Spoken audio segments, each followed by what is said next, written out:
ಇನ್ನು ಹತ್ತಿರವನ್ನಿ ನಡೆ ತಂದದೆ ಜನಗಳನ್ನು ನಿರೀಕ್ಷಿಸಿ ಮನಸ್ಸಿಗೆ ಬಹಳ ಹರ್ಷವಾಯಿತು. ಆಸನವನ್ನು ನಿಮಗಾಗಿಯೇ ಅಲಂಕರಿಸಬೇಕು, ನೀಡಿದಂತಹ ಸೌಕರ್ಯವನ್ನು ಸತ್ಕಾರವನ್ನು ಸ್ವೀಕರಿಸಬೇಕು. ಅದರ ಜೊತೆಗಲ್ಲೇ ಶರೀರದಲ್ಲಿ ಅಂಗಹೀನತೆ ಕಾಣುತ್ತಾ ಇದೆ. ಇಂತಹ ಕಷ್ಟ ಯಾರಿಂದ ಬಂತು, ಯಾಕೆ ಬಂತು ನೋಡಿರಿ.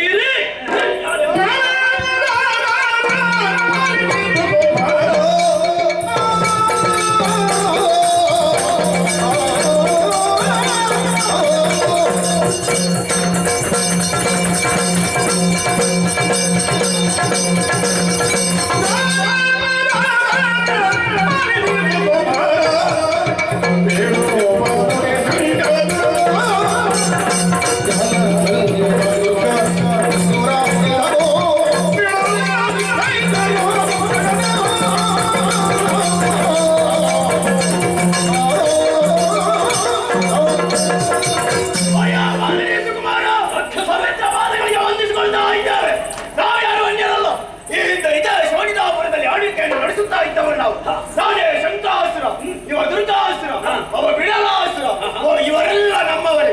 ಇಲ್ಲಿಗೆ ಬರುವುದಕ್ಕೆ ಕಾರಣವಿದೆ. ಈ ಹಿಂದೆ ಸುರಲೋಕವನ್ನು ಸೇರಿ ಇಂದ್ರಾದಿ ಸುಮ್ಮನ ಸುರ ಕತ್ತುಗೆಯನ್ನು ಏರಿದವರು ನಾವು. ಆದರೆ ಏನು ಮಾಡೋಣ, ನಮ್ಮಿಂದ ಕೈಸೋದಂತ ಸುರಮ ಸುಮ್ಮನಿರಲಿಲ್ಲ. ನೇರವಾಗಿ ವೈಕುಂಠವನ್ನು ಸೇರಿ ಆ ಹರಿಯಲ್ಲಿ ದೂರಿತ. ಆ ಹರಿ ಬಾರದೆ ತನ್ನ ಕೈಯಾದವಾದ ಚಕ್ರವನ್ನು ಕಳುಹಿಸಿದ. ಚಕ್ರದ ಆಘಾತದಿಂದಾಗಿ ಅಂಗಾಂಗವನ್ನೇ ಕಳೆದುಕೊಂಡು ಇಡೀ ಕಾರಣಗಳಲ್ಲಿ ಅವಿತು ಕುಳಿತವರು ನಾವು. ಕಾರಣವಿದೆ. ನಾಯಕರಿಗಳಂತಹ ನಮಗೆ ನಾಯಕತ್ವದ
ಸಂಕೇತ. ಗುಂಗುಷ್ಟದಿಂದ ಸಿಟ್ಟು ನೆತ್ತಿಯೇರುವುದಕ್ಕೆ ಪ್ರಾರಂಭವಾಗಿದೆ. ಸಂದೇಹವ ಬಿಡಿ. ದೇವ ಬೃಂದಾರಕರ ಸೊಕ್ಕನ್ನೊಡಗಿಸುವಂತಹ ಚಂದವನ್ನು ನೀವು ಕಣ್ಣಾರೆ ಕಾಣುವುದಕ್ಕಿದ್ದೀರಿ.